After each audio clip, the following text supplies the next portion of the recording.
Barongozi mwese bo mu bisata bitandukanye bigize ubuzima bw'igihugu cyacu ciza cy'u Burundi. Ryashirahamwe ICM ryamari bategurira inyigisho zidasanzwe z'uburongozi. N'umwaka ryarabateguriye uruganda rudasanzwe rw'uburongozi ruzobera ngaha mu gisagara ca Ngozi. Mu ntumbero yaryo yo gufasha mu iterambere ry'igihugu biciye mu gutanga inyigisho zifasha mu gutsimbataza uburongozi bwiza, iryo shirahamwe riramaze gutanga inyigisho z'uburongozi mu makomine atandukanye agize intara yacu nziza ya Ngozi. Muri uno mwaka ryarashoboye kuzishikana mu makomine nka komine Busiga, komine Mwumba, komine Gashikanwa, ndetse rikaba ritumbere gushika mu makomine yose ndetse no mu gihugu cyose. Aho abarongozi bose bakurikira izo nyigisho bashima cyane ukungene ziriko zirabafasha mu gutunganya neza ibikorwa Imana yabajeje. Barongozi mwese bo mu bisata bitandukanye baba bamaze gukurikirana inyigisho za GLS canke batarazikurikirana, murahawe ikaze gukurikirana ivyigwa bishasha by'uno mwaka vyateguwe n'abarongozi badasanzwe bo mu bihugu bitandukanye byo kw'isi, harimwo n'abarongozi karuhariwe bo mu gihugu cacu ciza cy'u Burundi. Bantu mwese bo mu gisagara ca Ngozi, abo mu makomine atandukanye agize intara yacu nziza ya Ngozi ndetse no mu ntara zitandukanye, nyaragasa mwiyandikishe kuko ibibanza biraharuye. Kwiyandikisha n'amafaranga 3,000 gusa mu bibanza bisanzwe, hamwe n'amafaranga 10,000 mu bibanza vya VIP.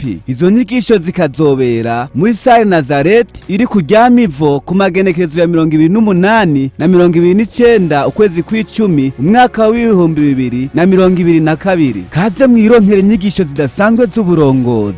Wowe ufise icyo ubaza canke icyo utatomoke ugomba guhabwa ku muco, urashobora kuza ku cicaro c'ishirahamwe kiri mu nyubakwa za Sokabu muri appartement numero 4 canke mugahamagara ku nimero zikurikira: 79 989 767 canke ku 79 518 107. Murakoze. Haramba uburongozi bwiza, umushinge w'iterambere.